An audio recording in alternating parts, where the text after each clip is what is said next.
साथियों नमस्कार, मैं हूं नीरज पटेल और आप देख रहे हैं नेशन जनमत। देश के लोकतंत्र और संवैधानिक संस्थाओं के लिए सबसे बड़ा खतरा बन चुका ये गोदी मीडिया दो मुंह सांप की तरह काम करता है। जहां एक तरफ के मुंह से पीएम मोदी की ब्रांडिंग, मार्केटिंग और गुणगान करता है, वहीं दूसरे तरफ के मुंह से विपक्ष के हर उस नेता को जबरन टारगेट करता है जो मोदी के इस तानाशाही शासन को चुनौती देते हुए दिखता है। अफसोस की बात यह है तथाकथित बुद्धिजीवी भी इस गोदी मीडिया के जाल में उलझ जाते हैं। हाल के समय में नीतीश कुमार, लालू यादव को लेकर के चल रही खबरों को गौर से समझिए।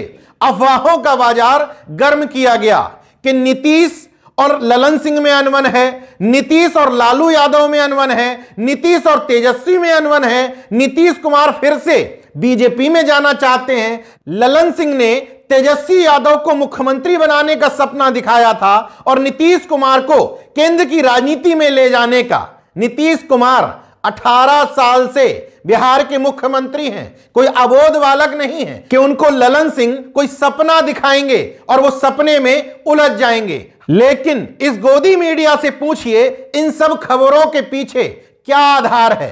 किसी का बयान है, कोई सूत्र है, कुछ तो वजह होगी, कोई वजह नहीं। लेकिन नीतीश, तेजस्वी और लालू की जोड़ी इस समय नरेंद्र मोदी के लिए सबसे बड़ी खतरा बनी हुई है। तो इस जोड़ी को लड़ता हुआ दिखाना, उलझता हुआ दिखाना, टूटते हुए दिखाने से ही उनके आका खुश होंगे, इसलिए बार बार ऐसा चलाया जा रहा था। अब ये बातें मैं किस आधार पर कर रहा हूं? नेशन जनमत के हाथ में इतना बड़ा आधार लगा है जिस पर यह दलाल मीडिया अगर खबर बनाती, डिबेट करवाती तो स्पष्ट हो जाता कि नीतीश कुमार का हालिया समय में एक ही एजेंडा है, राष्ट्रीय अध्यक्ष बनने से पहले और बनने के बाद बीजेपी को नेस्ता नाबूद करना। किस आधार पर कह रहा हूं? जेडीयू की राष्ट्रीय कार्यकारिणी एवं राष्ट्रीय परिषद की बैठक 29 दिसंबर को दिल्ली के कॉन्स्टिट्यूशन क्लब ऑफ इंडिया में हुई थी। उसमें 3 प्रस्ताव पारित किए गए। अगर उनका पहला प्रस्ताव राजनीतिक प्रस्ताव पर गौर कर लीजिए तो दलाल मीडिया के मुंह पर जोरदार तमाचा लगाया है। राजनीतिक प्रस्ताव 3 पन्नों का है जिसमें दर्जन भर से ज्यादा जगह बीजेपी पर सवाल उठाए गए हैं और सामान्य तौर पर विपक्ष की तरह आलोचना करते हुए नहीं, बल्कि बीजेपी की नफरतवादी विचारधारा को सीधे तौर पर चुनौती पेश की गई है। लेकिन इतना बड़ा आधार होने के बावजूद यह दलाल मीडिया यह खबर नहीं चलाएगी कि नीतीश कुमार और जेडीयू बीजेपी से सीधे सीधे मोर्चा लेना चाहते हैं। राजनीतिक प्रस्ताव की शुरुआती लाइनें जरा सुनिए और समझिए, क्या वास्तव में नीतीश कुमार का दूर दूर तक यह एजेंडा नजर आ रहा है कि वो बीजेपी या एनडीए के साथ शामिल हो सकते हैं? जनता दल यूनाइटेड की राष्ट्रीय कार्यकारिणी एवं राष्ट्रीय परिषद की यह बैठक ऐसे समय में हो रही है जब देश आजादी के बाद अपने सामाजिक राजनीतिक इतिहास के सबसे कठिन दौर से गुजर रहा है। समाज में भय, द्वेष और उन्माद पैदा किया जा रहा है तथा राजनीति आज छल कपट और प्रतिशोध का रूप धारण करने लगी है। यह सब केंद्र की सत्ता पर काबिज भाजपा सरकार के कारनामों का नतीजा है। इससे हमारे लोकतंत्र एवं संविधान पर सबसे बड़ा खतरा है।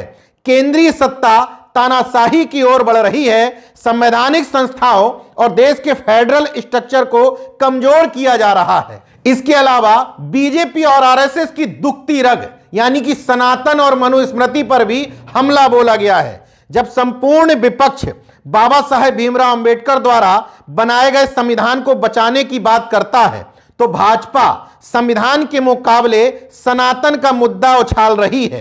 हकीकत यह है कि सनातन के चोले में इन्होंने मनुस्मृति को छिपा कर रखा है।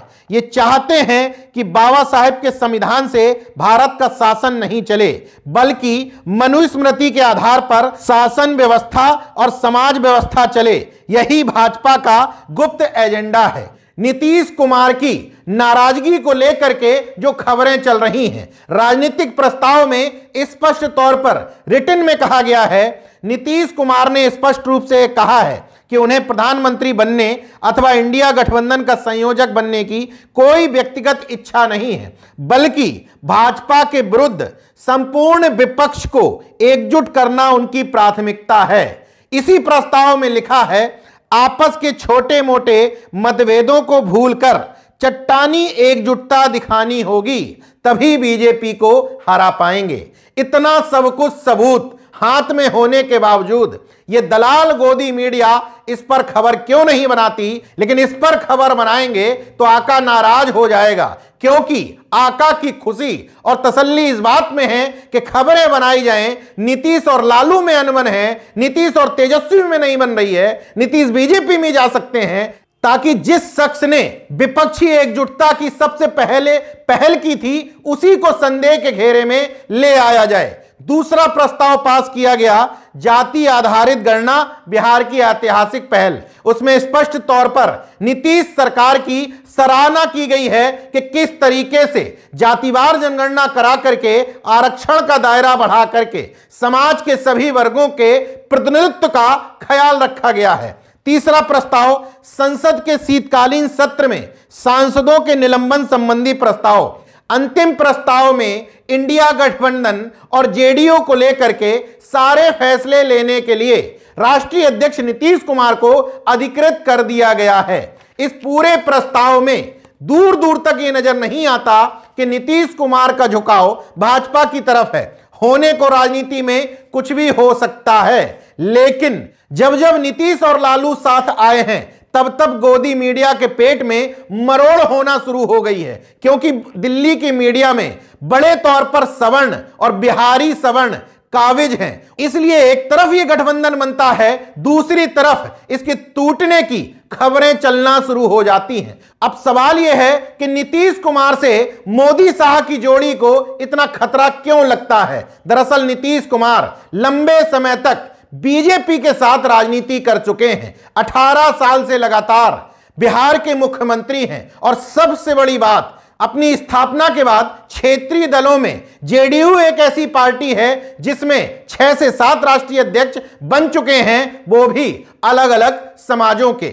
इसलिए नीतीश कुमार पर सीधे तौर पर परिवारवादी होने के, जातिवादी होने के और भ्रष्टाचारी होने के आरोप बीजेपी नहीं लगा पाती। इसलिए नीतीश कुमार के फेस को आगे रखने से बीजेपी में कुलबुलाहट हो जाती है। नीतीश कुमार उस समाज से बिलोंग करते हैं जिस समाज का ठीक ठाक वोट बैंक इस गोबर पट्टी में है। अगर नीतीश कुमार का फेस आगे होता है तो बीजेपी को यह भी डर है कि बड़े पैमाने पर यह वोट बैंक बीजेपी से छिटक करके इंडिया गठबंधन के साथ आ सकता है। नेशनल जनमत ये कतई नहीं कह रहा कि नीतीश कुमार ऐसा नहीं कर सकते।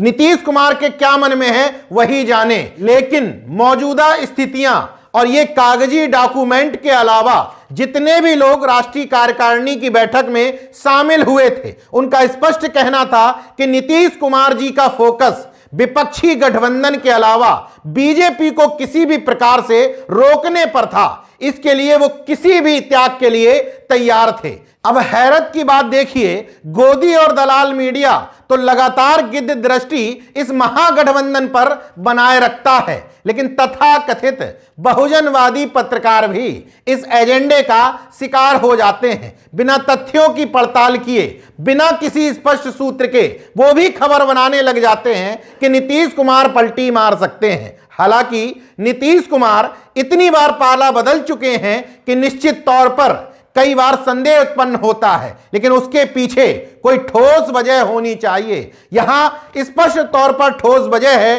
कि नीतीश कुमार विपक्षी एकता को मजबूत करना चाहते हैं, फिर भी इस पर खबर नहीं बनाई जाएंगी तो इसको क्या कहा जाए।